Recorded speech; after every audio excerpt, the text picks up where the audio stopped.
पंजाब में एक सिद्ध संत हो गए, योगीराज फलाहारी जी महाराज। आपका जन्म संवत 1924 में लुधियाना के सतलज नदी पर बसे शेरपुर नामक गांव में हुआ था। आप संत कैसे बने और आपको जीवन का परम लक्ष्य आत्म साक्षात्कार कैसे प्राप्त हुआ, यह घटना बड़ी रोचक है। 22 साल की युवा अवस्था में घर छोड़कर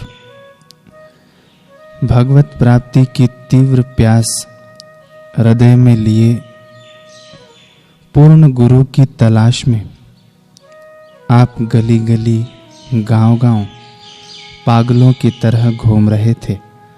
किसी ने बताया कि भरोवाल अर्थात लुधियाना में एक महापुरुष हरिदास जी पधारे हुए हैं। वहां पहुंचते ही आप हरिदास जी के श्री चरणों में दंडवत पड़ गए। आंखों से अविरल अश्रुधार बह रही थी, मानो वर्षों से बिछुड़ा पुत्र मां से मिला हो। बाबा हरिदास ने दोनों वरदहस्त इस भाग्यशाली युवक के मस्तक पर रख दिए। उस समय इनके शरीर से चट चट की ऐसी ध्वनि निकल रही थी मानो कोई उंगलियां चटका रहा हो। ध्वनि बंद होते ही इनकी समाधि लग गई। आधे घंटे के पश्चात जब नेत्र खुले तो नेत्रों में एक प्रकार की मादकता थी। मुरझाया चेहरा खिल उठा था, जिससे पता चलता था कि अनादि अनंत व्यथाओं का नितांत अंत हो चुका है और हृदय किसी लोकोत्तर आनंद में निमग्न है। बाबा जी के अन्य शिष्यगण ईर्ष्यापूर्ण नेत्रों से घूर घूर कर देख रहे थे। एक से रहा नहीं गया, वह बोल ही पड़ा कि बाबा जी, हम लोगों को 12-12 वर्ष आपकी सेवा करते हो गए, हमें कुछ न मिला। अभी जो छोकरा चलता चलता आया उस पर बिना जान पहचान के आपने इतनी दया कर दी, इसका कारण मैं नहीं समझा। बाबा हरिदास जी मुस्कुराकर बोले कि संतों, मैं तो लोहा हूं, कोई भी चुंबक बनकर अपनी ओर खींच सकता है। आज का जो या कल का, आज का हो या कल का हो। दूसरी बात यह है कि भिक्षुक और डाकू दोनों धनाभिलाषी हैं। एक को मालिक की प्रसन्नता पर निर्भर रहना होता है और दूसरे के सामने मालिक को विवश होकर सब कुछ खोलकर रख देना पड़ता है। तुम लोग भिक्षुक हो और यह आज का छोकरा डाकू है, मैं क्या करूं?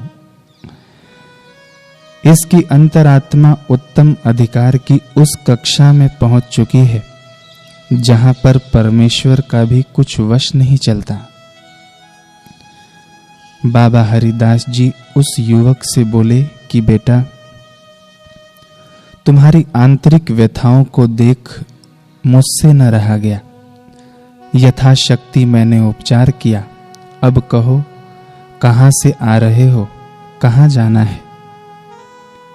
युवक ने कहा, महाराज, मैं आया हूं संसार वन, दावा अग्नि की धधकती ज्वालाओं में से। जाना बस श्री चरणों तक था, अब पहुंच गया। अब यहां से मुझे कहीं जाना नहीं है।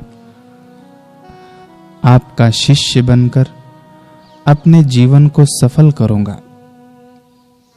तब बाबा जी ने कहा कि मैं शिष्य नहीं बनाता। युवक ने कहा, यदि आप शिष्य नहीं बनाते तो ये सब आपके समक्ष कौन बैठे हैं? बाबा जी ने कहा, ये तो सब मेरे गुरु हैं। इतने पर एक शिष्य चिढ़कर बोला, बाबा जी, मांगने वालों को यदि कुछ देते नहीं तो न सही, परंतु पत्थर क्यों मारते हो? बाबा हरिदास जी मंद मंद मुस्कुरा उठे।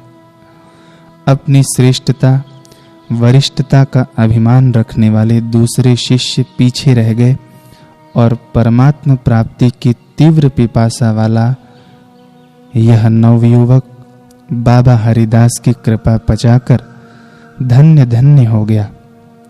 यही युवक आगे चलकर महात्मा फलाहारी जी के नाम से प्रख्यात हुआ। भगवत प्राप्ति की तीव्र तड़प व तत्परता हो और समर्थ सद्गुरु का आश्रय मिल जाए तो भगवत प्राप्ति दूर नहीं, दुर्लभ नहीं।